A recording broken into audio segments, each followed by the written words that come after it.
Hi, David. Thanks for helping my project. Could we start off by having you say a little bit about yourself? My name is David Jankowski. I've been involved in commercial space for a number of years. Started back in 2004, I believe. Um, I've done a few things with space launches and things like that over the course of the years, different projects. I've designed educational programs for companies in other countries that are revolving around space. And I've pretty much just trying to get um my interests and my passions and things like that involve space flight and exploration. And I kind of suck at interviews. but But do you know what? Do you remember what got you interested in this?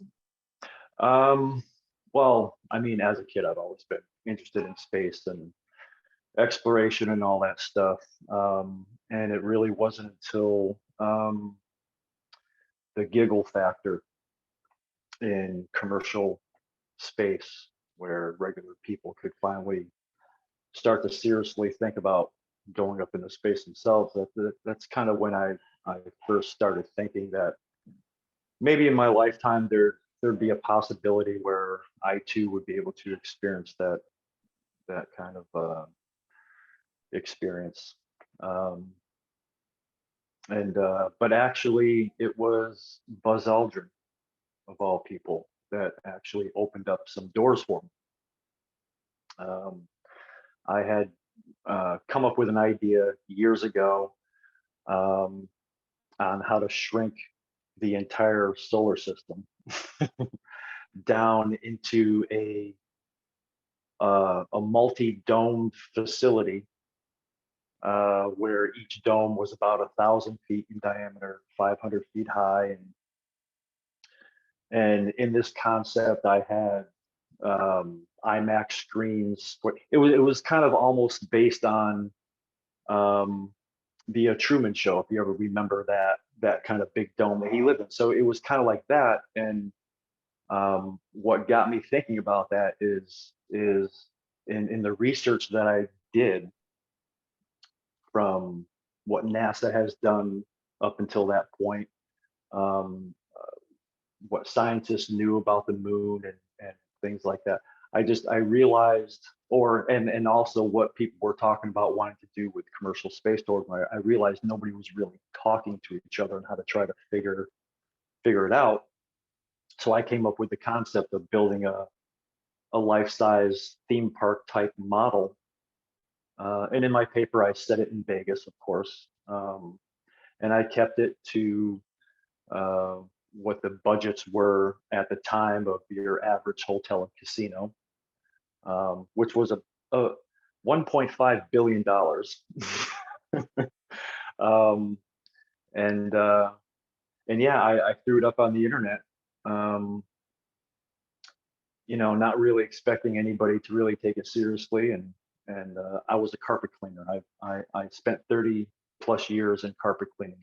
I figured I'd get laughed at for that concept. And about 3 weeks later, I got an email from a gentleman by the name of John Spencer, who his day job was designing theme parks around the world. And he was also, I guess, I don't want to say moonlighting, but he was doing work for NASA where he designed the interior of the Destiny module for the ISS. So he sends me an email and he says, Buzz Aldrin, a friend of 20 years, suggested I contact you. And I've just been somehow over the course of the years just finding my way on working with different companies, kind of like as a freelance. I'm not even sure what you want to call me, a freelance. I can't even think of the word right now, but um, yeah, I've just been doing that off and on. with different companies. Uh, I helped design a moon to Earth communication system um, for a NASA paper that they had asked for years ago. I've worked on satellite projects. I've even helped design launch programs for companies doing CubeSats. It's been kind of interesting over the years. So, but yeah, exploration has always fascinated me. Humanity's drive to continue pushing forward and challenging themselves and trying to answer a lot of the tough questions that we've been asked for years, decades. All that stuff fascinates me. So it sounds like you've been involved in a wide range of projects, and I got to imagine that they've you've liked them to varying degrees. Is there a particular project that sticks out in your mind as being something that you really treasure?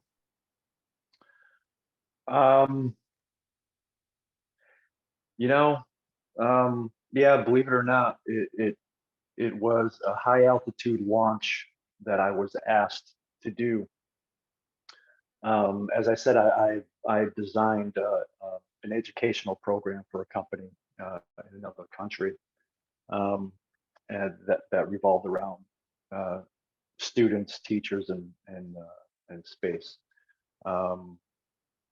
And the people that I was working with, they came to me one day asking or letting me know that there was someone in the States that was looking for a launch provider to help them with a high altitude launch. At that time, I had never entertained the thought of being a launch provider. Mine was always my vision and my goal at that time was just trying to bring kids and teachers together with a space company. That's as close as I was getting to actually doing anything with high altitude. But they said that there was somebody that was looking for some help in the States. And I figured if I found out what they were wanting to do, maybe I could turn them on to somebody else. So I agreed to let them contact me. And it was the company who contacted me was Third Man Records. It's a record label out in Nashville, which was started by a musician named Jack White of the White Stripes. During my meeting, I had no idea who this guy was, never heard of him before. But the funny thing is they couldn't tell me what the project was until I agreed to do it. Oh, that's always scary. Yeah. So they had told me that other people that they had talked to had turned it down. I have no idea why. So I was kind of intrigued, and I said, I thought about it for a little bit. I'm like, balloons, hydrogen, or helium. What could be so difficult about that? So I said, okay, I'll do it. And we signed an NDA, and then later that afternoon, I spent the whole afternoon talking with them on the phone, and they wanted me to help with designing and engineering a record player that could play a vinyl record in near space, high altitude. And they already had somebody working on it for the most part on the engineering. They just they needed a launch provider and a launch team and things like that. And I got off the phone because I only had at the time I only had 4 months to actually start and get this thing done. And I got off the phone. I was like, how the hell am I going to do this? I didn't have the first clue. So I literally taught myself how to become a launch provider. And I may not know everything, but I know there's people that exist that do. I just have to find them. that project actually took about 3.5 years instead of 4 months. They had, because, well, they were trying to work around his schedule, um, in which I found out Jack White was this big, huge, giant, global kind of sensation, I guess you can say. And so he was always touring and he was putting out albums. And I remember one day I got an email saying that they had to delay the launch because they had to cannibalize our payload so that they can put it, so that they can have the parts set aside, to use in case one of their recording booths. They had this old time 1950s style recording booths that you can go in, put in your money, play a little song, and a 45 record will come out. Neil Young actually recorded his last album in that booth. So they wanted to bring the booth and on the Tonight Show and do this interview and have Neil Young perform in this booth on stage. And the booth actually, a lot of the components inside the booth that made it operate were the same components inside our payload. So my buddy, who's an engineer, as the booth is on stage and as Neil Young is inside playing, he's crouched down in a fetal position behind the booth with the whole back open just in case anything goes wrong. He can try to fix it right away. So we had a lot of delays because of things like that. And I actually had to put 5 launch teams together in that time. The last launch team I had, and this is, nobody actually knows this, I didn't tell anybody this, but the last launch team I had, they backed out 2 weeks before this launch was supposed to happen. And this is, he had this whole press thing going on that they had planned, and there was going to be a lot of attention. And I was like, I screwed up. Nothing's going to happen because I couldn't put a launch team together. So I actually found a group of people in Idaho, and I brought them up to speed. And I found them in like 2 days after I found out that the other people backed out. And we just threw this whole thing together literally within like a week.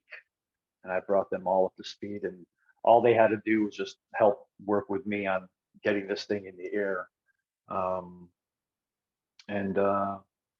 And it's just, everything came together, and the launch, it worked successfully. The first flight,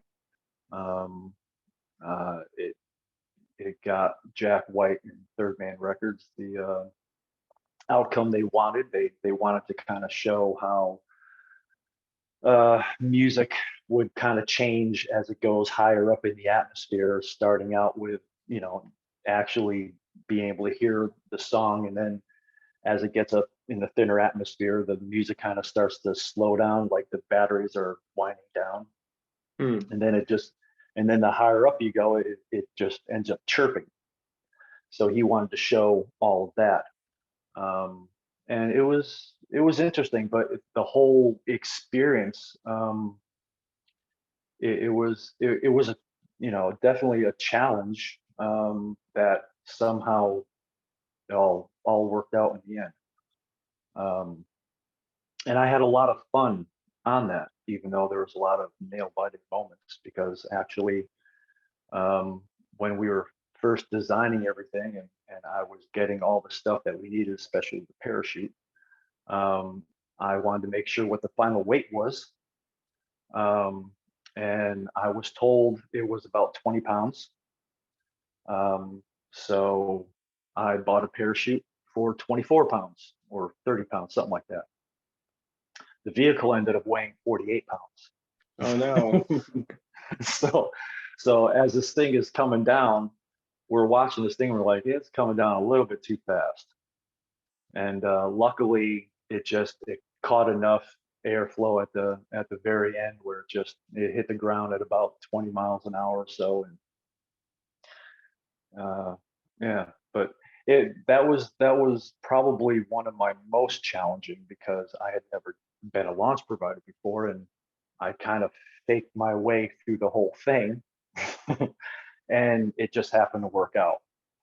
Um, but um, but that kind of even faking my way through the whole thing and actually making it work, um, kind of proved to me that, not that I could fake my way through everything, but that I could find a way to get through what I was challenging myself with, and find a way to make it work.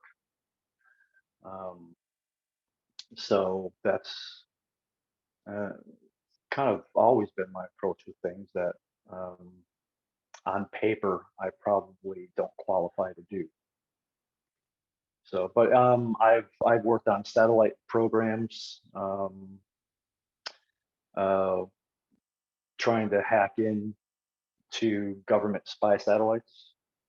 Not me personally, people who actually had the clearance, but it was my company, and I was working through a relative of mine who had, um, clearance in the intelligence community, and for about a year we had, about four people total had access to this whole network of government satellites, and their task was to hack in many different ways, let the government know how it was done. It was through Northrop Grumman, um, and then build a patch so that it couldn't happen again. Interestingly enough, um, in 2010, there was a little incident where for 3 days there was a Russian satellite that supposedly they lost control of. And so the satellite just started losing orbit. And it started to come very close to one of our communication satellites. And so the Russians notified the United States when they knew the United States couldn't do anything to get out of the way. They didn't Hmm. have enough time to get out of the way. So the Russian satellite hit the American satellite, and now I think we have about 3,000 little tiny pieces still floating around. But that scared a lot of people, back in 2010. Um, and a lot of people weren't really sure if it was an accident or if it was deliberate, just to see what our reaction would be, and if they could successfully take out one of our communication satellites with one of their dead satellites. Hmm. It It's worked. really amazing. It seems very precise to be able to. I mean, there's lots of space in space. Exactly. Exactly. I mean, I don't know how many dead satellites we have up in orbit, but I know there's definitely a few, um, and that's, um, I'm not sure exactly if they hit one of the satellites that we were tasked to get into, and because our program was, an anti-terrorism program. Um, it was a joint thing between Northrop Grumman and Homeland Security.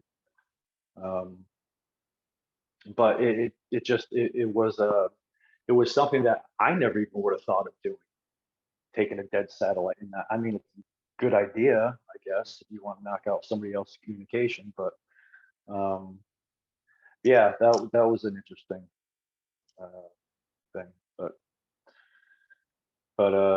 But going back to the moon is something that is, something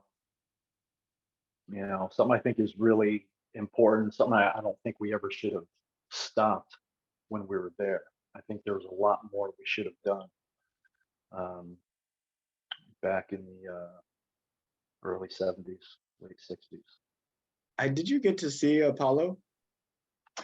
Um, that was '69, right? Right. I was born in '67. Okay. I'm pretty sure I watched it on TV, but I don't. Yeah, I definitely don't remember. if I actually did or not. But every household had it on. Everybody was watching it, so I'm sure I was there. Um, but yeah, I think there was a missed opportunity um, later on as I learned what had taken place, and um, uh, the abilities they had after Apollo with Skylab. Um, I thought that was a missed opportunity. Um, but I also found out that politics played more of a role in the exploration of space than the exploration of space. It's which kind of sucks actually, because you got politicians who really don't either care or know what they're talking about. They're just, they make decisions, they make plans based on what's going to support their own careers or agendas or whatever it is. And a lot of good programs like exploration of space um, kind of get used as a pawn for something else. And it's like every president always, whenever they talk about going back to the moon or NASA or exploration in general, they always make this huge great speech during their campaigns and how this, they're going to do this and that, um, and how it's going to advance science and everything. And then right after they get elected, they have budget cuts, and NASA suddenly has to cancel some of their programs. Um, and they can't do the things that they want to do. Another thing I don't like is the fact that NASA can't generate any royalties off of the commercial technologies that enter into the marketplace that are based on NASA research. I mean, could you imagine how much of a budget NASA would have every year? They just got a little percentage of a royalty on being able to pay for your gas at the pump or electric screwdrivers or whatever, MRI machines. There's so many things that are linked back to space exploration, um, and they can't generate one penny, Hmm. So that I think hurts a lot too. Um, But you talk about politics being bad. Politicians, I think, kind of gravitate to things that excite people to vote for them. And so really, if you get people excited about space exploration and discovery and science, then everything else falls into place. What do you think it takes to, I guess, first of all, what do you think about the assessment? And then second of all, assuming you agree with it, what do you think it would take to get people excited? um, well, yeah, I mean, I think it's a politician's job to try to get everybody excited. Um, I mean, people are excited nowadays about pointing at other people who are racist or who they say are racist. I mean, there's um, politicians have a way of making things like space exploration and everything sound great, and that they're really, really trying, uh, to help move forward. And but they just drop the ball once they get what they want. They they end up changing their tune later on. And like I said, things fall by the wayside. Um, what was the other part of your question? What do you think it would take to get people excited about space, where people are as I'm excited about, the James Webb as they are about going to some soccer match? well, the James Webb um, is definitely one way to get people excited about space. Hubble was a great way to get people excited about space. Um, and that actually was proven when it was discussed about getting or deorbiting Hubble. I think NASA's website had 1 billion hits or some, or I forget what it was. But there was a lot of public outpouring of, no, let's, try to keep it up there and try to keep it going, which is, I guess, is why they scheduled that final um, mission to upgrade it. Um, Things like the James Webb Telescope, um, God, that is just amazing. Hmm. Um, and just the pictures that they've come back with so far. Um, I really want to see the, was it TRAPPIST one Right. or The I one that's definitely, doing the full sky survey, yeah, that's like Kepler, but it's actually looking at right, all the stars. yeah. So I mean, all of that stuff, I think um, it allows people to see that there's just so much more out there than just what they can see, when they open up their back door. A lot of people think that that's kind of just it, just as far as the eye can see. But that first picture that came back from the James Webb Telescope, where they said, everything you see in this image is the size of a grain of sand if you held it up at arm's length. And if you really think about that, it's just, I mean, it's like all of that in that one little tiny piece. And it makes your mind explode at the idea of what kinds of possibilities are actually out there. Um, I argue with people all the time on social media. I love flat earthers. Um, but I argue with people all the time about the idea of the possibility of life existing elsewhere. Um, and I'll come up with 100 years ago, just 100 years ago, people thought there was just only one solar system or one galaxy. And look at all the galaxies that you can see in one little tiny grain of sand in an image. Um, so there's programs like James Webb, just for me, just are excellent proof that there's just so much more out there. Um, and as a civilization, for us, we need to be looking forward. We need to be challenging ourselves to move ahead, move forward, um, and and get to Mars, reestablish ourselves on the moon.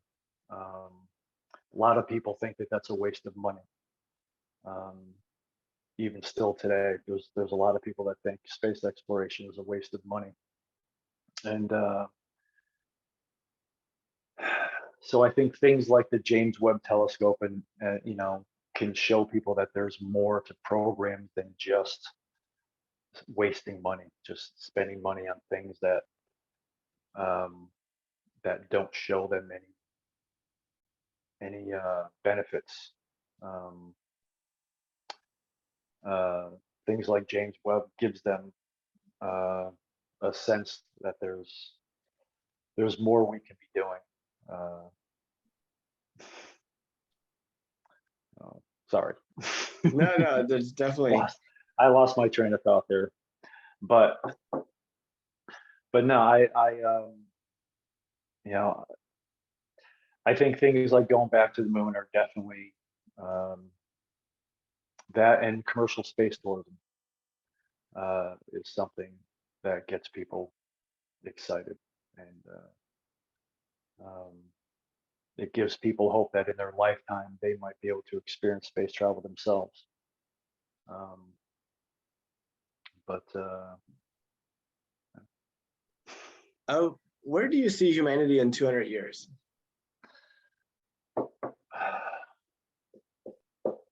Hmm. Um, I'd like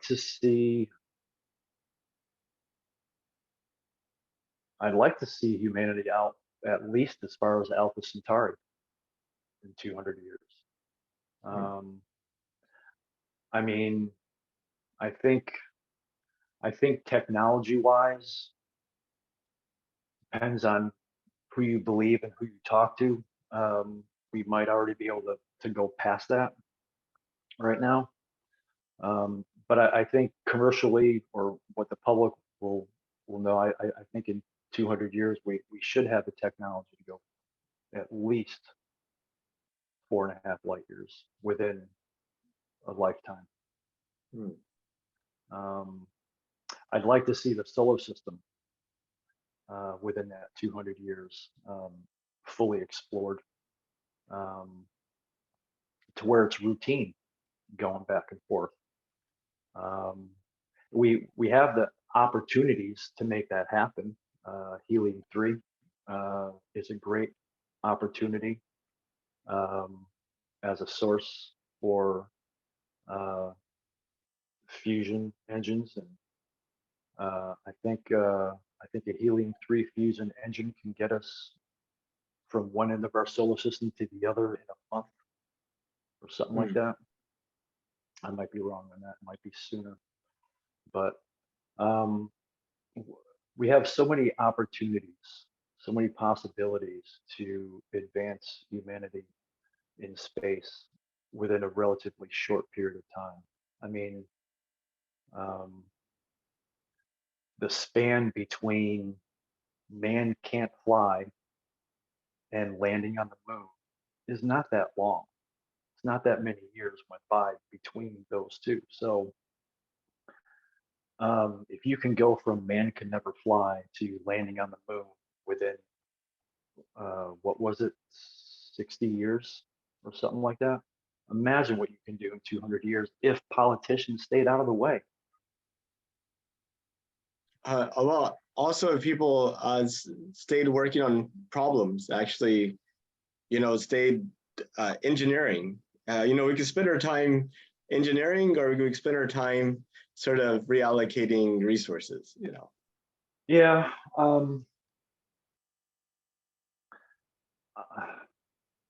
I think we have an opportunity to look at what SpaceX is doing. Um, it seems like his programs are advancing a lot quicker, even though he does have regulations and uh, politicians and all of that stuff to deal with. But he's able to move forward at a much faster pace than uh, NASA or any other space agency uh, has been able to in the past. And a lot of that is he's not really, his budgets don't rely on tax dollars and government, major government oversight. And, he doesn't need Congress to approve a budget, and so that helps. Um, um, but I think um, going, based on what Elon Musk has talked about in the past, if humanity doesn't strive to expand itself, um, uh, you know, with the moon and Mars and beyond, um, eventually we'll just die out. So uh, there's a lot of resources out in our solar system. Asteroid belt is full of resources. Um, Titan is a solar system gas station, um, pretty much. Um, there's so many things that we've found just in our solar system alone, um, that you know uh, warrants a lot of further investigation by sending humans, uh, to other moons and things like that. So I don't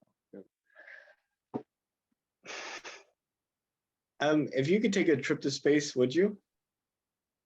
Oh yeah, definitely. In a heartbeat. How far One would you way. go? Oh, is until I took my last breath. Just, I'd just go out in one direction and that'd be it. I'd be more than happy to do that.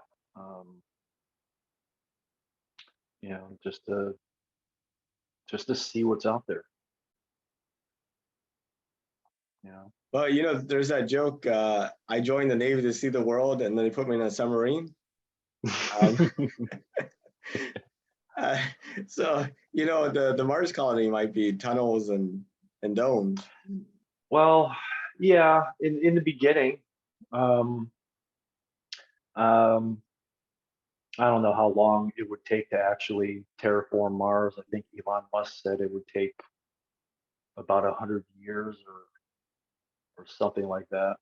Hmm. A lot of, there's different ways that people have for um, terraforming Mars. Of course, Elon Musk wants to drop nukes on the polar caps, which a lot of people don't really care for that idea. But there are, I guess, a few different ways you can do it. I don't know if you can do it sooner than 100 years, but 100 years is really not that long. It goes by pretty quick, unfortunately. Um, but um, but I'm hoping that the timetable that NASA has right now with going back to the moon and what SpaceX has with going to Mars, which they're both kind of looking at 2024, 2025. I really hope they follow through with that, both of them, because it's going to be really, really important um, for furthering our our footsteps, um, and cementing our place in space and beyond.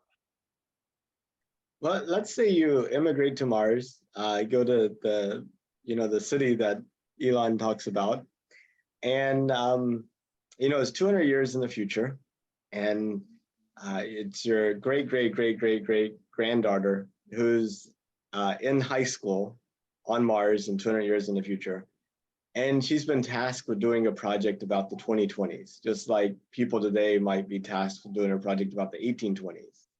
What do you hope is worth remembering that happens this decade that's worth remembering 200 years from now?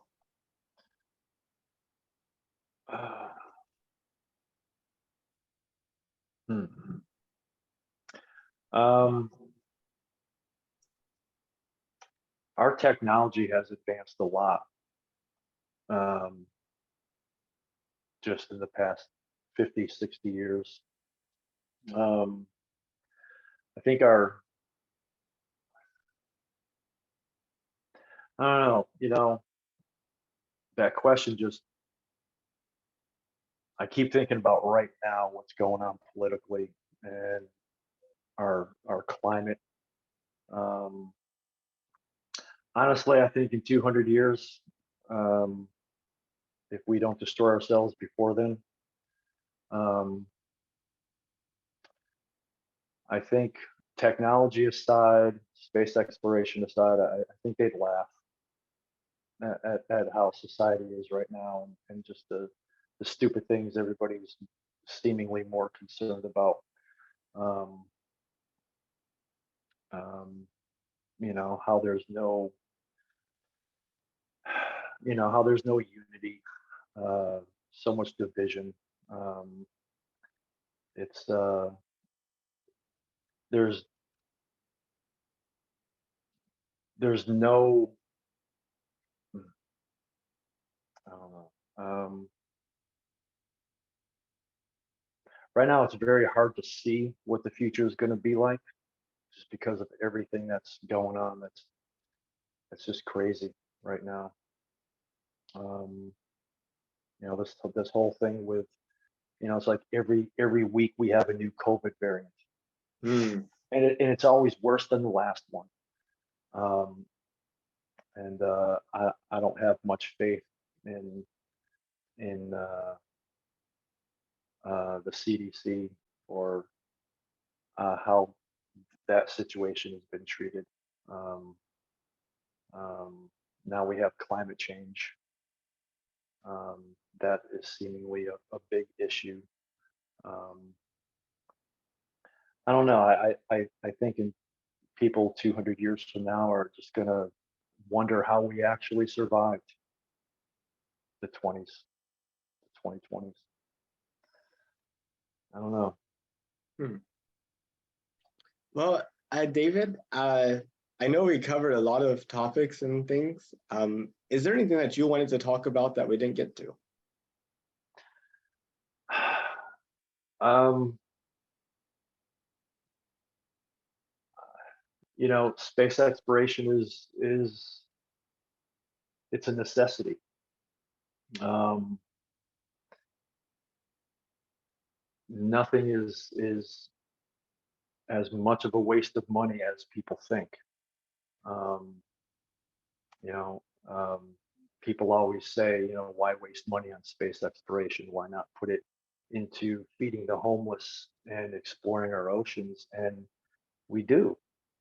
Um, we're just not taking care of those things in other people's time frame. Um, but um, Space exploration is important to the survival of humanity, the Hmm. betterment of humanity. Just pharmaceuticals alone, manufactured on orbit, are far better quality than what you would get down here, being produced under gravity. Um, yeah, I think as a race, we need to keep moving forward. Um, and I hope going back to the moon is something NASA definitely sticks with and makes happen. Um, uh, a few years ago, or more than a few years ago, but I was at a dinner in California with a couple of engineers. One of them was from Boeing, and we were talking over dinner.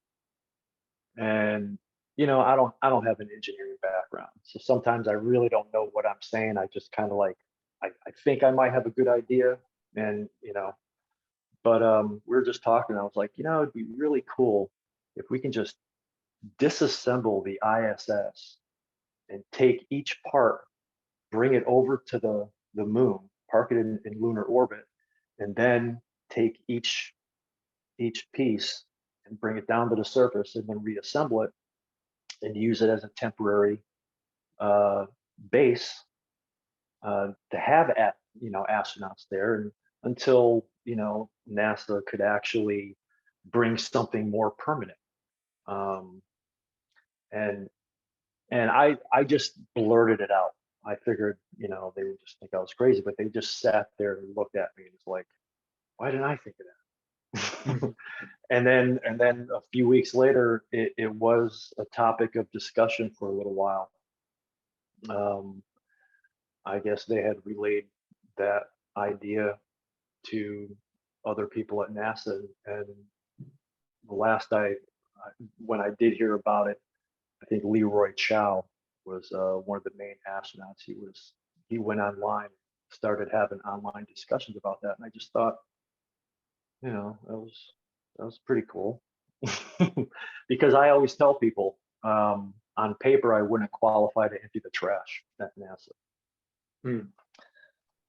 So it's interesting that every once in a while, I find myself involved in something that um, I just laugh at as I'm doing it, because in the back of my mind, I know none of these people would actually let me do it if they knew I didn't have an engineering background if I didn't have any kind of degree at all. It's, So I mean, you have the situations you're talking about where you know things, but you don't have the paper to back it up. You also have the other situation that's scary too. People with the paper, but don't know things. well, yeah, there, you know, I think sometimes when I think of engineers, it's kind of like engineers are stuck in one mode of thinking. Like, we know this works, so we're just going to engineer around what we already know works and try to make it better instead of trying to explore other opportunities on trying to figure out ways of creating something completely brand new that might work better and in some cases even easier.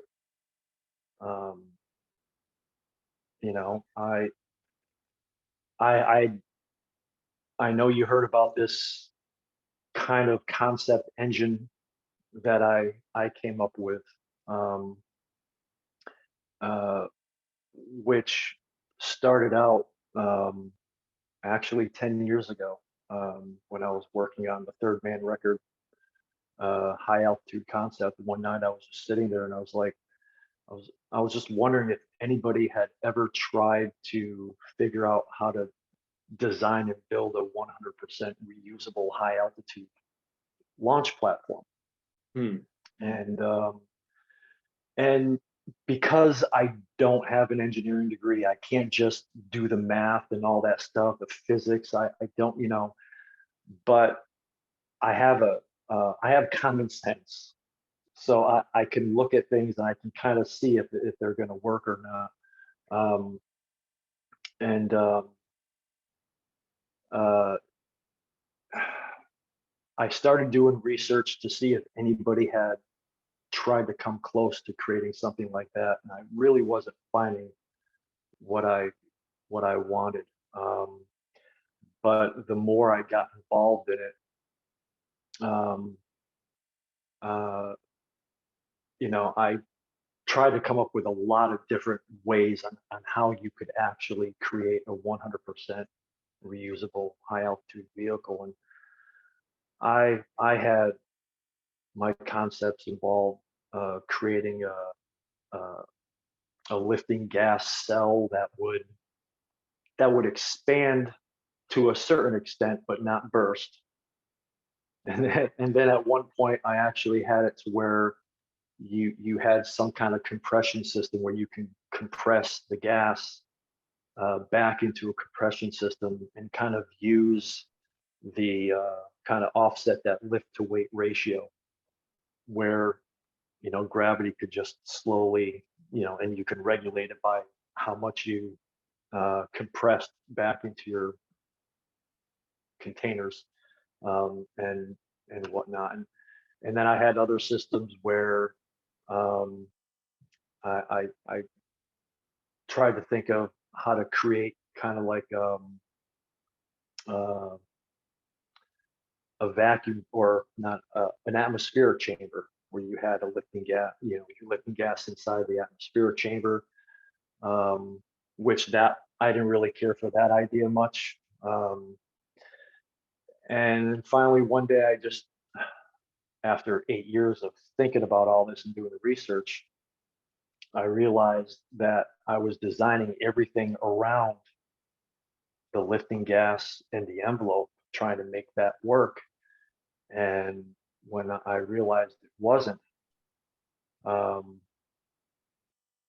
I just, I thought about if anybody's going to figure out how to create what I thought could be created, um, they'd have to start from scratch and start thinking about flight from the point or from the point where it hadn't existed yet.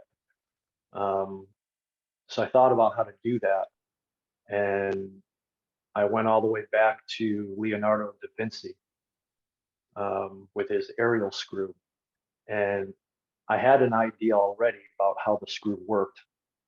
So I knew that it as it pulled down the atmosphere, naturally compressed it, put it under pressure, and you get your thrust. And the only reason why he wasn't able to get his off the ground is because he didn't have the necessary um, technology to give him the required RPMs that he would need to achieve lift. And I played around with that. And then the more research I did, and the more I kind of learned how the air would flow down this aerial screw, and all that stuff, um, and then I realized putting it in a canister type thing would kind of help, um, that airflow and the compression and the thrust and everything. And the more I got involved in it, the more I realized that there's a real opportunity to actually make a 100% reusable vehicle or Hmm. engine, um, with something that's more simple today than what we have with jet engines and propellers. Um, I everything I do, I have to research it, and then I have to go take it to someone who actually knows what they're talking about to tell me if I'm on the right path or not. So, um, a lot of the things that I'll come up with, I will take them to engineers, and they'll kind of smooth out some of the rough edges and bring my vision a little bit more into focus. Um, but the engine that or the concept that I've come up with right now, it's kind of like, um, it's kind of like almost like a Tesla turbine combined with an Archimedes screw design and a Leonardo da Vinci aerial screw. Um, and and then I added a little bit to it, by putting a shaft or a screw over a screw over a screw over a screw, so you can kind of have multiple. I'll have to show you the if you're interested, I'll have to show you the kind of thought process that did go into this and the research that went into this. I'm terrible at explaining things. I'm a lot better at writing them down. So, um, it is a really interesting concept, um, that we are looking to start working with engineers that could help refine it and actually get it built, and where it could be test flown, because I actually think it would be, um, I actually think it could support a lot of different industries, um, with this design. Um, uh, yeah, so there's, I enjoy doing things like that, trying to come up with different ways of of looking at things that engineers might not be able to, only because they just, to me, most engineers work inside the box, not so much on the outside. And a lot of it is because they have a specific project, they have a specific time schedule, and they have a specific mission, and so they know what they need to do, they know what they have to do, and they know what resources they have available to them to get it done. And so they just gravitate towards what they already know, pretty much. And so it doesn't leave a lot of extra room for innovation. So sometimes, um, that innovation comes from an outside source, from where you would least expect it to. Um, and I kind of think I'm kind of in that category where, yeah, I may not have the expertise in the background, um, to actually build this thing myself and write out the equations on a blackboard so you can see exactly what I'm talking about.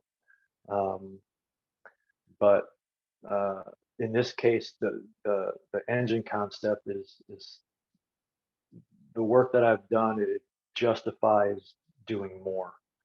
Um, my goal in 2017, we were trying to launch myself and one other person up to high altitude above Nashville um, during the eclipse.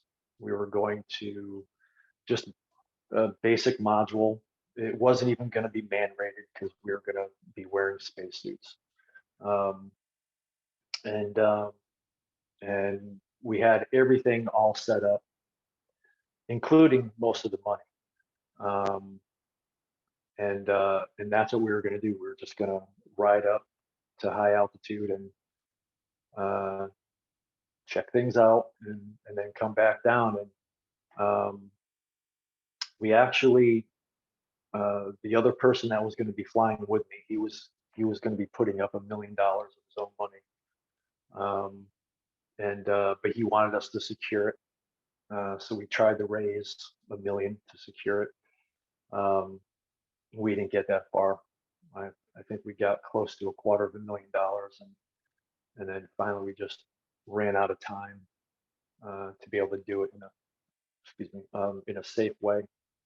Um, and so my my my plans for this engine is to actually get it built and build a prototype where I can fly it on in 24 April 8th during the next solar eclipse.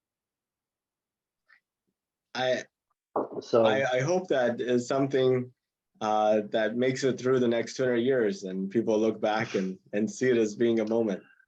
well, I mean, the drone industry, just the basic hobby drone industry. I mean, how quickly has that advanced in the last 3 years? Absolutely. And then, just like iPhones and the internet and, Yeah, well, yeah, it's I mean, certain technologies are just progressing by leaps and bounds. And I the, think the drone, excuse me.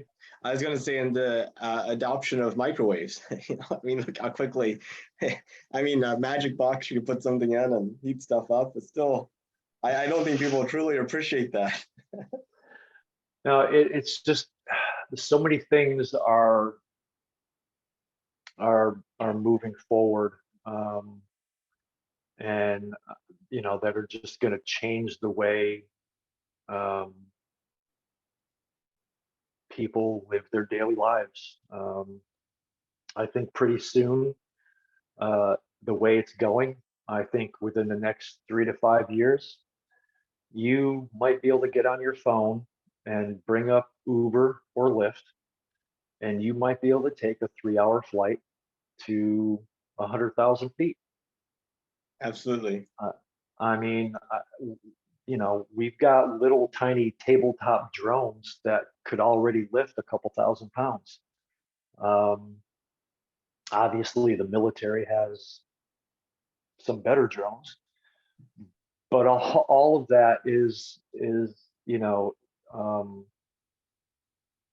is a part of just the show of where we're moving and how fast we're moving. I mean, look at the Ingenuity helicopter on Mars. I know, it's Um, amazing. Flying in another atmosphere. I mean, yeah, and it's you know it, that that program right there excited me for a lot of reasons, because it validated what I was, the engine that I came up with. Um, because at 100,000 feet above Earth, you've got the same atmospheric conditions as you do on the surface of Mars. But you don't have the same force of gravity though. They're about 3 No. times more. Yeah, but you have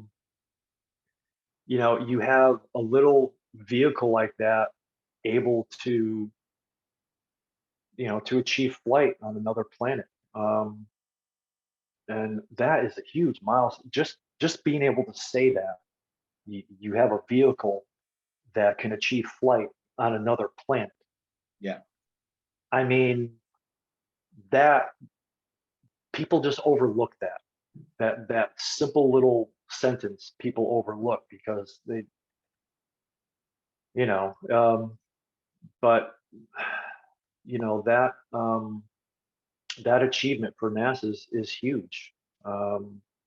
And I'm really looking forward to them, um, and the future advancements in ingenuity like vehicles where they could take longer flights and go farther. And yeah, that was really exciting. But it showed me that the engine that I'm working on, um, the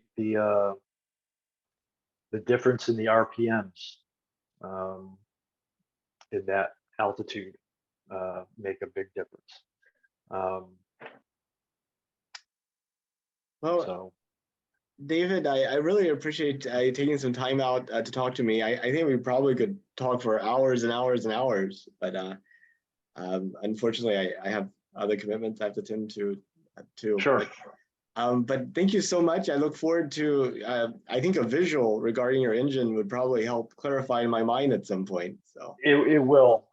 What I'll do is I'll send you the information I have, and because I am definitely looking for uh, engineers that I can work with to kind of bring it a little bit more into focus, and um, and and see if this is something that is worthy of progressing further on it, and to see if we can actually get it built. Um, so yeah, if you're definitely interested in taking a look at it, I'd be happy to share it with you. well, thank you so much, David, again All for right, thank you. participating in my project, and I hope you have a good rest of your day. You as well. Thank you. Bye-bye.